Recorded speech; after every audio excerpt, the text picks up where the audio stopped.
Hello everyone and welcome back to the video. So today we're going to be doing the beginner's guide to the first 5 minutes with the English, and I did a video for this for the French earlier, and now I think it's time for the English.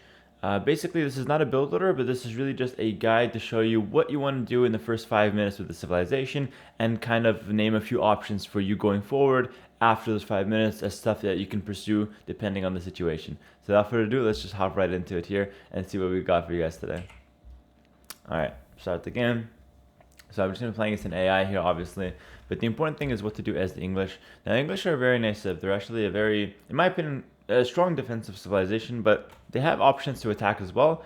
Obviously, the longbow spear into ram push can be very deadly.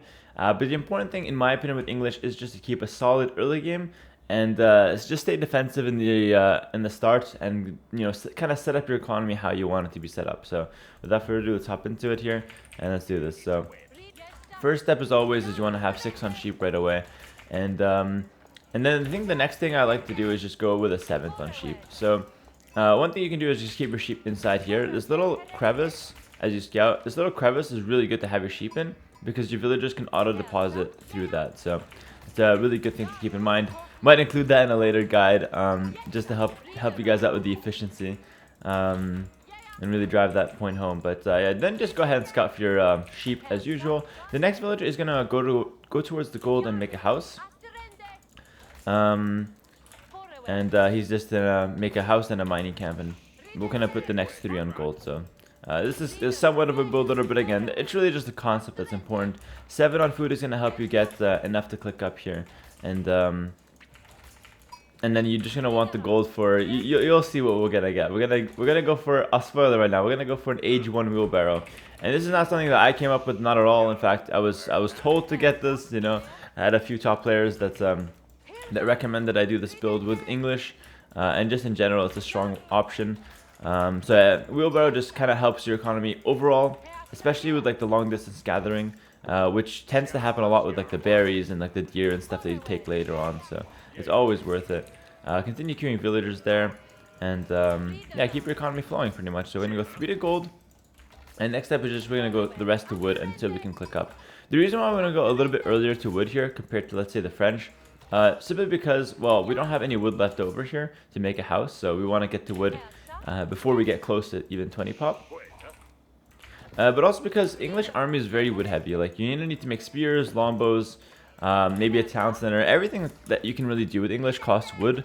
So it's important to like make sure you have enough wood here. So I'm kind of just scouting around. I mean, there's nothing too crazy with the scouting right now, but obviously if this was a real game, you should definitely scout your opponent to see what he's up to. So don't sleep on that. I'm not making it a point to scout properly here, but definitely want to scout your opponent in good time. Alright, so we're going to want to go towards the wood here. So I'm going to go to the wood with like 3 villagers. It doesn't really matter exactly how many you put there. 3 to 4 should be good. But the important thing is that we're going to be able to click up soon.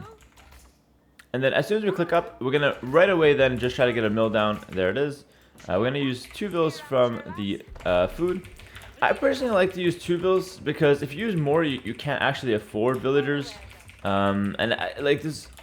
There's no point of putting that much more because if you go up so fast, you can't afford to make army anyways, right? So I like to put 2, even 1 can be fine as well, but let's say 2 for now. And then after you have like 4 to wood, again, it's not really a build order, but like once you have a few to wood, you then go towards the berries and you're gonna drop a mill. And you could get wheelbarrow earlier than this if you really want to. I think this is personally a good time because I wouldn't want to delay my uptime too much. So I'm gonna go ahead and get a mill here. And let's do it here, I guess. I'm gonna go ahead and get a mill there, and then the next build will either go to food or to wood, depending on what you want to do. If you want to do like a 2TC build, which honestly I feel like getting eco grids is probably just better than 2TC, then I just probably go to sheep here. 4 wood is enough to get like the things you need, and at this point we're gonna be able to get wheelbarrow with relative ease, and we kept the 3 on gold for that.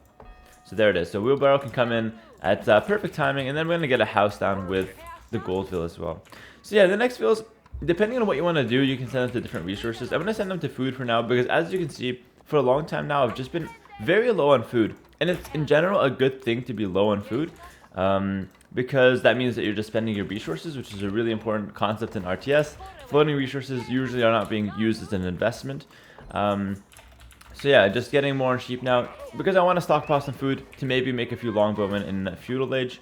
But honestly, at this point, I think forestry is a pretty good option. I'm conflicted on this deck. I'm not sure if it's like super necessary or if it's good to get or not. Maybe in the comment section you can let me know actually whether it's a good idea to pick up this technology or not. But listen, I think that it's always a good idea to invest your resources. And I'm actually going to just focus on chopping down one tree here. So when I get forestry, I get more value. And I have the resources available for forestry, and it's not really the most expensive upgrade. So it could help out long term with the wood income. But yeah, again, you guys can let me know if how worth it that technology really is. And of course, we're nearing 5 minutes here. The council hall is being made. And once we get to 5 minutes, we can definitely talk about a few things that we can do, a few options here. But yeah, right off the bat, you can see that we've got, a good amount of food, good amount of wood. We can mix it up and go more to wood now.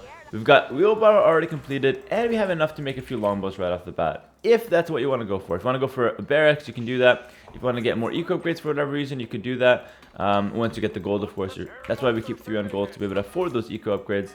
But yeah, that's pretty much the gist of the first 5 minutes with the British. So I have to pause here real quick.